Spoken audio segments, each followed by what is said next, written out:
Hi, everybody. I'm speaking to you from the living room of the rectory here at St. Mary's, and I'm doing so in response to a request that Father Mike made of me a couple of weeks ago. He asked me to think about what we've been going through these past couple of months as an individual, as a family, as a community, as a church, and to share with you perhaps some of my reflections. So let me just offer you a couple of thoughts. You know, with the outbreak of the coronavirus, quarantining and social distancing began rather quickly in, the middle of March? And here we are at the end of May, slowly coming out of it as offices and businesses and manufacturing and restaurants and places of worship are beginning to reopen, and we're starting to adjust to a new way of doing things.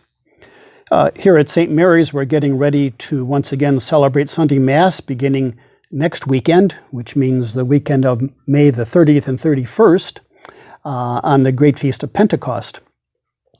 Of course, following the directions of the bishops of Ohio, we're going to be making some modifications of what we do here in church to ensure the health of all parishioners as we await, I guess, the development of a coronavirus vaccine sometime in the future, which I imagine will put an end to all of the threat of COVID-19 virus once and for all. However, I was thinking, as much as we want to forget these past 2.5 months of sheltering at home and staying 6 feet apart in public, and we all look forward to getting on with life, maybe we shouldn't be too quick to leave behind many of the things that happened and the things that we learned that were good all of these weeks that we were homebound. And let me tell you what I'm talking about. I recently heard a couple of teenagers say some rather insightful things. One of them said, "I got way too wrapped up in my life at school that I forgot my life at home." And that's a shame, because my home and my family, they're awesome.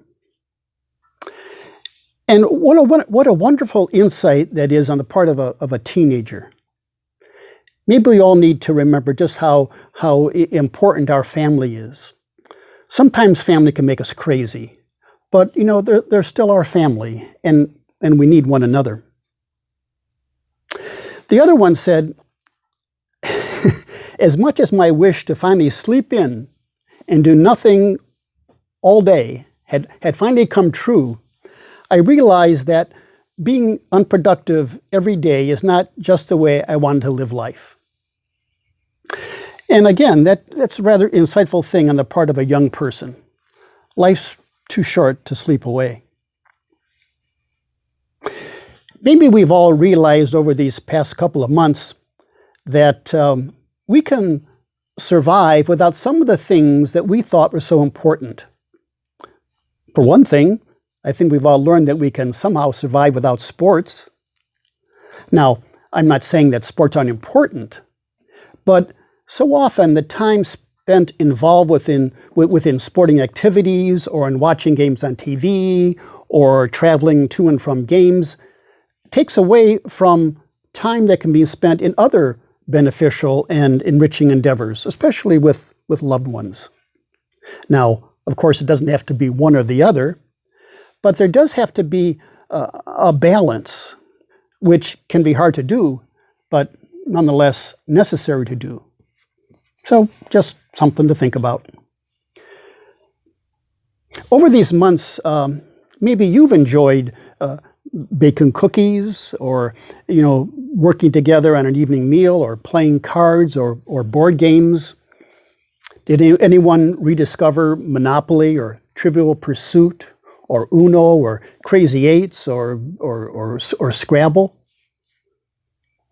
Did you enjoy part of family life that you thought you never could or never would? Don't forget the joy of doing such simple things with people you love and with people who love you. How about the joy of reading a book, or just playing in the backyard, or taking a walk around the block, or riding your bicycle through the neighborhood or through metro parks? How many of you spent evenings helping each other do homework or watching movies together as a family? Did you call to check in on the health of relatives who are far away, or maybe friends who are getting on in years? Don't forget that you can and should do things like that still. I mean, why stop? If they were important and fun last month, they'll be important and fun next month. Sheltering at home has been filled with some basic financial lessons, the kind that can be so easily overlooked and forgotten when daily life returns. I guess we've all known for years the importance of saving for the future, especially of having enough emergency resources. And that can, to be honest, you know as well as I that can be hard to do in our consumer-oriented society, where we're all daily urged to buy more and to get the latest and to have the best. While this coronavirus crisis is a once-in-a-lifetime event, or at least we hope it is, trouble is universal, and it should always be planned for and expected. I forgot who said it, but it wasn't raining when Noah built the ark. Maybe we all need to be more attentive to how much we're saving for whatever lies ahead in that unforeseen future. They say that you don't know what you got till it's gone. And I hope we now appreciate more than ever just how important our faith is, and especially in terms of the Eucharist. You have had to fast from Holy Communion for over 2 months now. And I hope you feel a real hunger for the one food that gives you true life, that gives you God's life, that gives you the source of eternal life. And that food will be available to you as our church doors will again be open, welcoming you back to the table of the Lord. And so I hope that you come back the weekend of Pentecost to have that hunger met. Remembering the precautions we're going to be taking, which Father John outlined in one of his recent videos on our parish website. There's also going to be some additional information on the website, so I do ask you to please check that out. There have been many life lessons learned these past 2.5 months that it would be shame to forget how good they were and how important it is to continue to maintain at least some of them. So think about what was good in these weeks of being homebound, and what you have to admit wasn't too bad, and that you really did enjoy, and what you would miss if you didn't do them anymore. Maybe you got to make a game plan or some kind of resolution to make sure that some of them are going to be part of your new daily routine.